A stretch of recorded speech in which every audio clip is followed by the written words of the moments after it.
गरीब की बारिश। शहर की कच्ची बस्ती में एक गरीब मजदूर कालू रहा करता था। कालू के घर में उसकी पत्नी जानकी थी। जानकी लोगों के घरों में झाड़ू पोछा करके कुछ पैसे कमा लेती थी और वहीं कालू किसी तरह मेहनत मजदूरी करके 2 वक्त की रोटी का जुगाड़ कर लेता था। कुछ दिनों से हो रही बारिश के कारण कालू की मजदूरी बंद हो गई थी। अरे जानकी, इस बार तो बरसात ने हद ही कर दी, रुकने का नाम ही नहीं ले रही। कुछ समझ में नहीं आ रहा, अगर इसी तरह काम पर नहीं गया तो 2 वक्त की रोटी का जुगाड़ कैसे होगा।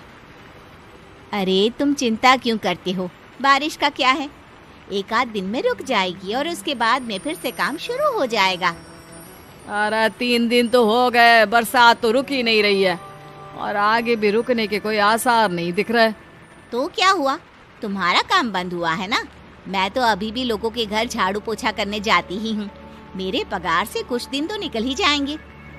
अरे घर का खर्चा तो हम किसी तरह चला लेंगे जानकी, लेकिन ये जो छत टपक रही है इसका क्या करेंगे? ये बात तो आपकी सही है। हमारी झोपड़ी अब काफी पुरानी हो चुकी है और इसके छप्पर में भी कई सारे छेद हो गए हैं। रात भर पानी टपकता रहता है। अरे मैं भी इसी बात से बहुत परेशान रहता हूँ। कहीं किसी दिन ज्यादा बारिश आ गई तो हमारी झोपड़ी टूटकर बिखर ना जाए। राम राम राम, ऐसी अशुभ बातें क्यों करते हो? अरे ऐसा कुछ नहीं होने वाला। ये झोपड़ी ही तो हमारा सब कुछ है। अगर यही नहीं रही तो हम जाएंगे कहाँ? ठीक है जानकी, जब तुम्हारी पगार मिल जाएगी तो कुछ पैसे बचाकर झोपड़ी के छप्पर की मरम्मत करवा लेंगे। शायद हमारी परेशानी कुछ कम हो जाए। ठीक है जी, अब ना ज्यादा परेशान मत हो। ये लो, खाना खा लो और सो जाओ। सुबह मुझे भी जल्दी काम पर जाना है। जानकी और कालू अपनी झोपड़ी में सो गए। रात को अचानक से बहुत तेज बारिश शुरू हो गई। धीरे धीरे बारिश का पानी कालू की बस्ती में भरने लगा। पानी भरते भरते झोपड़ी के बाहर तक पहुंच गया था।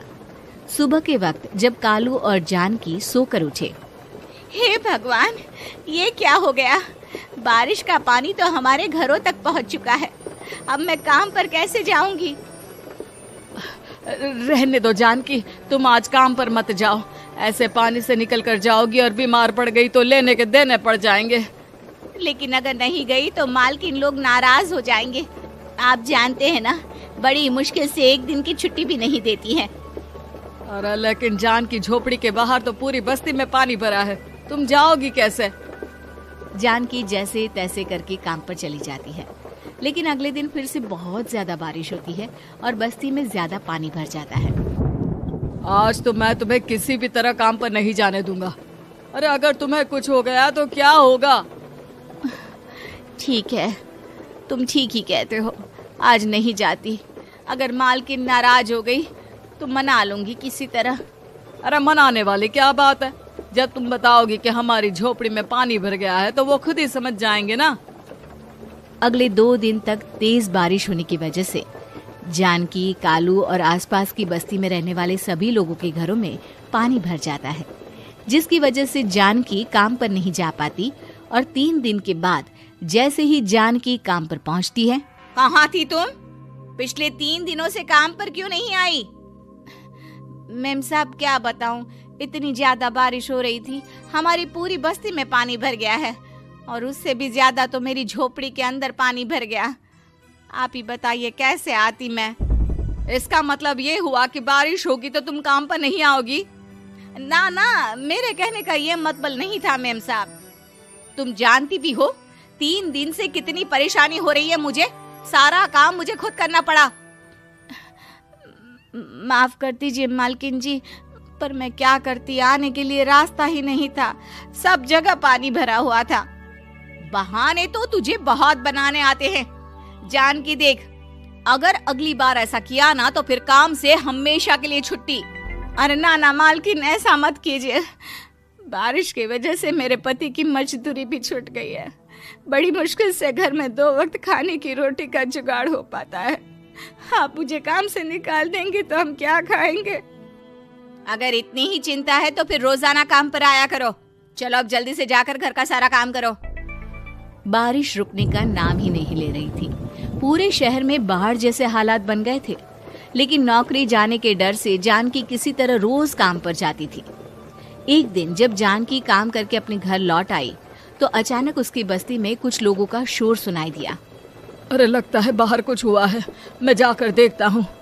हाँ हाँ, पता तो कीजिए, ये बस्ती में लोग इतना शोर क्यों कर रहे हैं। बाहर जाकर कालू ने एक आदमी से पूछा, अरे क्या हुआ भाई, इतना शोर क्यों मचा रहा है?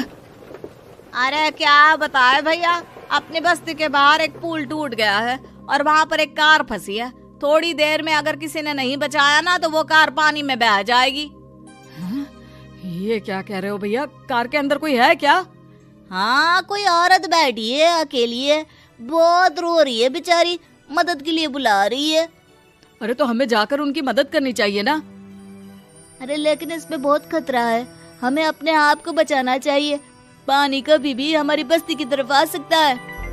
अरे तुम्हें नहीं चलना तो मत चलो, लेकिन मैं तो जाकर उस औरत की मदद जरूर करूंगा। कालू उस जगह पर पहुंचता है जहां वो औरत कार में फंसी हुई थी। वहां पर पानी का बहाव बहुत तेज था और सारा पानी कालू की बस्ती की तरफ ही आ रहा था। कालू ने एक बड़ी सी रस्सी को पेड़ से बांध दिया और दूसरे सिरे को कार की तरफ फेंक दिया और उस औरत को रस्सी के सहारे बाहर आने के लिए कहा। तभी वहां जानकी भी दौड़ती हुई आई। अरे ये तो मेरी मालकिन है, जिनके यहाँ मैं काम करने जाती हूँ। अरे मैडम जी, आप डरिएगा मत, आपको कुछ नहीं होगा। आपकी गाड़ी को भी मैंने रस्सी से बांध दिया है। थोड़ी देर में पानी का बहाव कम हो जाएगा, फिर हम आपकी कार को भी बाहर निकाल लेंगे। क्या तुम जानकी के पति हो? हाँ हाँ, जानकी मेरी ही पत्नी है, आपके यहाँ काम करती है ना। लेकिन मेम साहब, आप यहाँ पानी में कैसे फंस गई? अब क्या बताऊं, मैं अपनी सहेलियों के साथ पिकनिक पर गई थी, वहीं से लौट रही थी। अचानक पानी का बहाव तेज हो गया और मेरी गाड़ी फंस गई। अरे कोई बात नहीं मालकिन, अब ना आप बिल्कुल सुरक्षित हैं। मैं तो बहुत बुरी तरह डर गई थी, कब से मदद के लिए चिल्ला रही थी, लेकिन कोई मेरी मदद के लिए नहीं आया। भला हो तुम्हारा पति का जिसने मेरी जान बचा ली। लेकिन जानकी, मैंने तुम्हारे साथ बहुत गलत व्यवहार किया। इतने खराब मौसम और बाढ़ में भी तुम्हें काम पर आने के लिए कहा, नौकरी से निकालने की धमकी भी दी, और तुमने मेरी जान बचाई। मुझे माफ कर दो। अरे कोई बात नहीं मालकिन, आपकी जान बचाना तो हमारा धर्म था। देखो जानकी, तुम्हारी झोपड़ी में जो भी नुकसान हुआ है उसके लिए मैं तुम्हें पैसे दूंगी।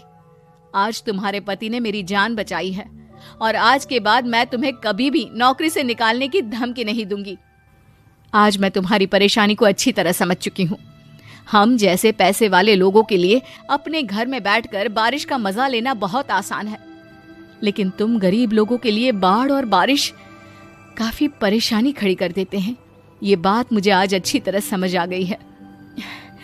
आपका बहुत बहुत धन्यवाद मालिक।